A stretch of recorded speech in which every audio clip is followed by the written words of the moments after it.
Hello everyone. Here in this video, I am going to summarize chapter 2 land, soil and the water resources. Okay. So students इस chapter में हम land soil और water resources के बारे में पढ़ेंगे जो कि ऑलरेडी आप पढ़ चुके हो but it's a short video where you can recall all the topics here. Okay. So first of all in previous chapter we have learned about the natural resources जिसमें हमारे काफ़ी इम्पोर्टेंट रिसोर्सेज हैं natural. But land is an important natural resource which is the source of all resources.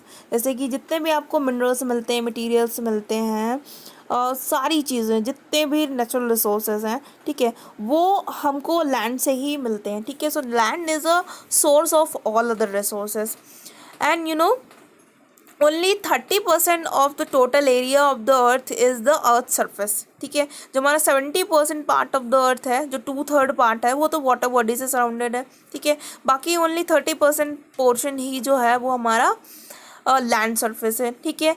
But the land surface is not the same everywhere. ठीक है. अब जो land surface है ज़रूरी नहीं है कि सब जगह एक जैसे ही हो.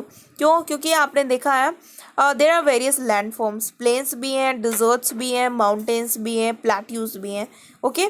सो the different land resources and land forms are there and the distribution of population is not equal there. There is an unequal distribution of populations on the earth. Okay.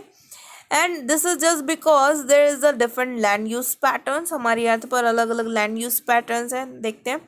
So on the earth 11% portion is under the cultivation. ठीक है. जहाँ पर क्या होता है, हमारी agriculture होती है. उसके अलावा जो हमारा 28% है, 28% आर पॉस्चर्स. क्या है? पॉस्चर्स. पॉस्चर्स मतलब जो हमारे ग्रास लैंड्स हैं. ठीक है. 34% is the 34%. let me clear it. 28% are forests while the 34% are the pastures and 5% are the urban areas. Okay. So this is how the land use patterns vary, but there are some different factors which are responsible for the land use patterns. ठीक है. हमारे जो land use patterns हैं ये depend करते हैं कि वहाँ पर किस तरीके का डेवलपमेंट है, सेटलमेंट्स है और किस तरीके का लैंड फॉर्म है. Okay. The land use pattern is changing day by day. जिस तरीके से पॉपुलेशन ग्रो हो रही है continuously, people are changing the land form. अब देखिए, पॉपुलेशन बढ़ रही है मतलब रहने के लिए कुछ चाहिए, सेटलमेंट्स के लिए, बिल्डिंग्स बनाने के लिए, रोड भी चाहिए, इंफ्रास्ट्रक्चरल डेवलपमेंट होना चाहिए. ठीक है. तो कुल मिला के लैंड यूज पैटर्न चेंज हो रहा है. जहाँ पर फॉरेस्टेड रीजन्स हैं उनको काट करके बिल्डिंग्स बनाई जा रही हैं, ट्रांसपोर्टेशन वहाँ पर किया जा रहा है, मतलब रोड बनाई जा रही हैं. So the land use pattern is changing day by day due to the increasement in the population. Now second one is the soil resources. Soil is another important resource. Other hand, soil is important just because it is the source of all the natural resources like forest, and it's an important resource for the cultivation and agriculture specially. ठीक है. तो जो soil है it is a form, it's formation is very different and there is a soil profile through which you can understand how the soil is formed. ठीक है. ये this is a soil profile जो हमारी soil है वो कैसे बनती है. and soil profile is that where you could see clearly horizontally that how different layers of the soil forms. ठीक है. जो हमारी soil, जो आप मिट्टी देखते हो वो ऐसी नहीं है, वो कैसे बनती है. so पहला जो इंटीरियर है that is a bedrock. ठीक है. bedrock है. उसके बाद unconsolidated layers of parent rock material. मतलब यहाँ पर क्या होता है, यहाँ पर मोटे मोटे कंकड़ होते हैं. देन उसके बाद alluvial layer of the soil होती है, सॉइल की अलूवियल लेयर होती है. Then alluvial layer which is the top soil. उसके बाद ऑर्गेनिक लेयर होती है जिसको ह्यूमस कहा जाता है. ठीक है. तो हमारी अर्थ में पहले होती है top soil, sub soil, then the bedrock materials. ठीक है. And there is a formation of soil जिसमें the soil formation is vary place to place. ठीक है. so parent rock means the original rock from which the soil is formed, that is called the parent rock, and this determines the type of soil the minerals content, texture, color and chemical properties and permeability of the soil. ठीक है, तो parent rock से पता चलता है कि soil में किस तरीके का कंटेंट ज़्यादा है और कैसा उसका कलर होगा, केमिकल प्रॉपर्टीज़ क्या होंगी. Climate is another factor which is responsible for the formation of soil. In the warm regions there is the soil formation very fast. मतलब soil formation जो होता है वो warm regions में ज़्यादा होता है than the cool regions. जैसे polar regions है, वहाँ पर तो क्या है, ice है, almost it is frozen, तो वहाँ पर soil नहीं होती है. So warm regions में soil formation fastly होता है. ठीक है. Next is time. Time is another important factors. It influence the soil formation.